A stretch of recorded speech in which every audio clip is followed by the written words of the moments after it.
Hello, everyone, and welcome back. Thanks for joining us today. We have another gripping story to share with you. So let's dive right in. My name is Brian, and if it weren't for my car's security camera, I would have never uncovered the truth. I would have continued living a lie, convinced that my marriage was strong and that my wife was faithful. But once I saw the footage, there was no going back. Before we get into the details, I want you to take a moment and ask yourself, how well do you really know your partner? Could they be leading a double life right under your nose?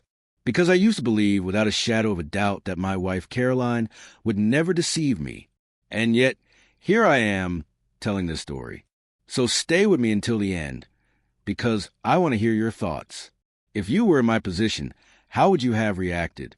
Would you have handled it the same way, or taken a different approach? The start of it all, Caroline and I had been married for 7 years. In all that time, I never had a reason to doubt her. I always believed that when you love someone, you trust them. You don't play detective or go looking for problems. And for 7 years, I held on to that belief without question. My work requires frequent travel.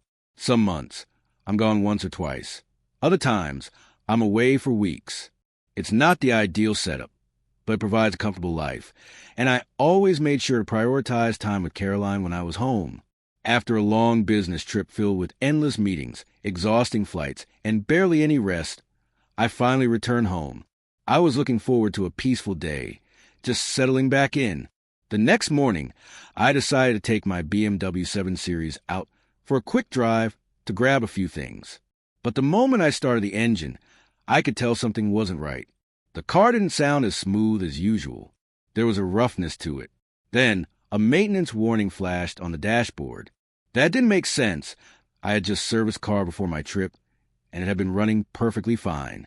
There was no logical reason for it to act up unless something had happened while I was away. A simple question, or so I thought. Curious, I walked back inside and found Caroline in the kitchen. I asked her directly, "Did you drive my car while I was gone?" She barely hesitated before replying, "Yeah, I borrowed it to visit a friend." That was all she said. No further details, no explanations. At that moment, I didn't see a reason to question it. It was just a car, after all. If she needed to use it, she had every right to. So I shrugged it off and moved on. Frustration at the auto shop. Later that day, I drove straight to the auto shop, my patience wearing thin. As soon as I spotted the mechanic, I didn't hold back. "What kind of service did you do on my car?" I demanded. "I brought it in just before I left, and now it's already having issues. Do you even know what you're doing?" The mechanic, a middle-aged guy with grease-stained hands, wiped his forehead with the back of his arm and looked at me, calm, unfazed. He didn't argue. He didn't get defensive. Instead, he let out a small sigh, then silently walked over to my car. Without a word, he popped the hood and began inspecting it. I stood there with my arms crossed, still fuming. I paid good money to keep this car in top shape, and now it's acting like it hasn't been maintained in months. The mechanic simply hummed to himself, his fingers moving over the engine as he ran a diagnostic check. The only sounds in the shop were the occasional clicks of his tools. I expected him to admit they'd messed up, or at least offer some excuse. But he said nothing. Then, as he continued running tests, he moved to the car's infotainment system and navigated to the controls with practiced ease. I was still standing there, arms crossed, waiting for an explanation about the car's performance. But instead of addressing the mechanical issue, he suddenly turned to me and said something that stopped me cold. "You might want to check your security camera. It recorded something interesting after the service." I blinked, momentarily thrown off. The mechanic didn't immediately look up, his fingers still tapping lightly on the infotainment screen. When he finally met my gaze, his expression was unreadable. "Your car has a dash cam, right?" His voice was measured, almost too casual, like he was choosing his words carefully. "If I were you, I'd check the footage. You might find it interesting." Just like that, my frustration over the car's sudden issues took a backseat. What was he getting at? What could possibly be on that footage that was worth mentioning? From the way he said it, I knew this wasn't about a mechanical problem. Something else was going on. Exhaling sharply, I pulled out my phone and opened the Dashcam app. My fingers hovered over the most recent recordings, hesitating for just a moment. I had no idea what I was about to uncover. The first clip started playing. It showed Caroline unlocking my car, getting in, and driving off like it was just a normal day. She looked completely at ease behind the wheel, heading exactly where she told me she had gone. Her friend's house. At first, there was nothing suspicious. But then, another clip followed right after. This time, Caroline wasn't alone. She was still in the driver's seat, but now there were other people in the car, her friend included. They were laughing, chatting, clearly excited about something. I frowned. This wasn't what she told me. She had only mentioned visiting her friend, not going out together, and especially not this late. I watched as they pulled out of the driveway and merged onto the main road. The route was instantly familiar. I knew exactly where they were headed. A nightclub. I paused the video, try and make sense of it. Caroline had never mentioned a girls' night out. If it was just innocent fun, why not tell me? I was unsettled, but nothing could prepare me for what came next. The clip that changed everything. A third video loaded on the screen. The timestamp was hours later. Caroline was still in my car, but her friends were nowhere in sight. Instead, she had company, a man I didn't recognize. They were parked in a dimly lit, deserted lot. The faint glow of a distant streetlight barely illuminated the car's interior, but I could see enough, more than enough. Caroline and this stranger were leaning toward each other, whispering something I couldn't hear. Then, without hesitation, she kissed him. My stomach twisted into knots. They didn't just kiss. They melted into each other, hands wandering, bodies pressing close, like they had been waiting for this moment for a long time. This wasn't a fleeting mistake. It was deep, passionate, deliberate. I forced myself to keep watching. After a few minutes, they pulled apart, laughing softly. Then, Caroline did something that made my blood run cold. She handed him my car keys. Without a second thought, he slid into the driver's seat. They drove off together. And I didn't even need to guess where they were going, because the next turn they took was straight toward a hotel. A lie without hesitation. I sat there, frozen, my mind struggling to keep up with what I had just witnessed. Hours before this moment, while I was still away on my business trip, I had called Caroline, just like I always did. I had asked her how her night was going, checking in like any husband would. She had told me she was at home. She had lied. Without a pause, without hesitation. I should have been paying attention to the mechanic, who was still working under the hood, explaining something about the rough engine idle, but his words barely registered.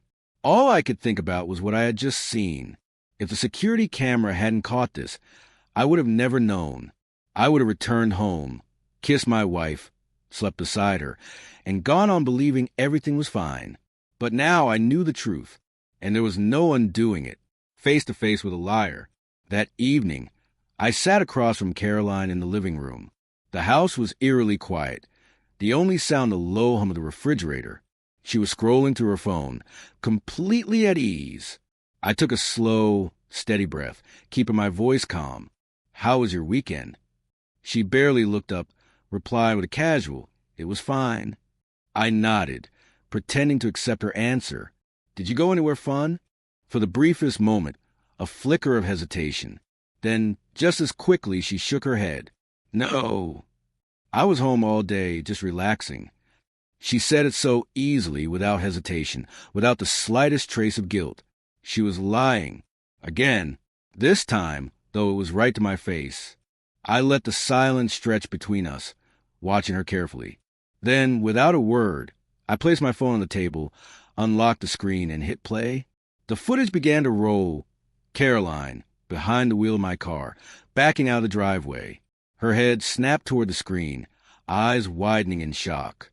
She sat up straight. "What's this?" she asked, her voice suddenly weaker. I didn't answer. I just let the video keep playing.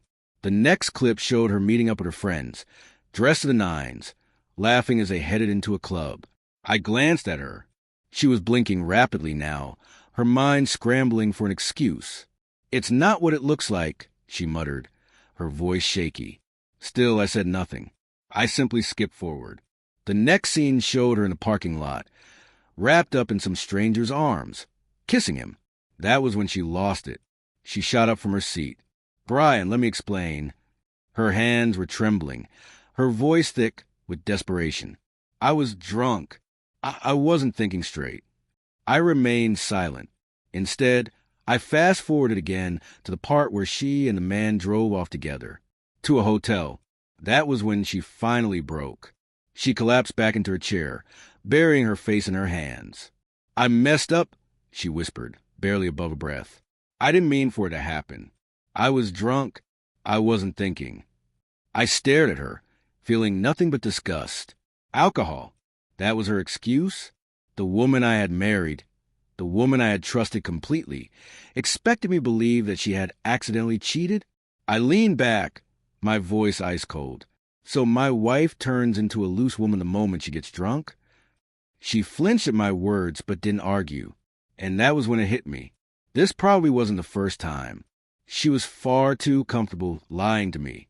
If my car's camera hadn't caught her, would she have ever told me the truth? Or would she have gone on pretending, acting like the devoted wife while sneaking around behind my back? I looked at her, the woman I had spent 7 years with, and realized something that made my blood run cold. I didn't even know who she was anymore. And if this was just one night, the one time I happened to catch her, how many others had there been? How many times had she lied to my face while I was away, working to provide for us? The more I thought about it, the angrier I became. I wasn't just losing my wife.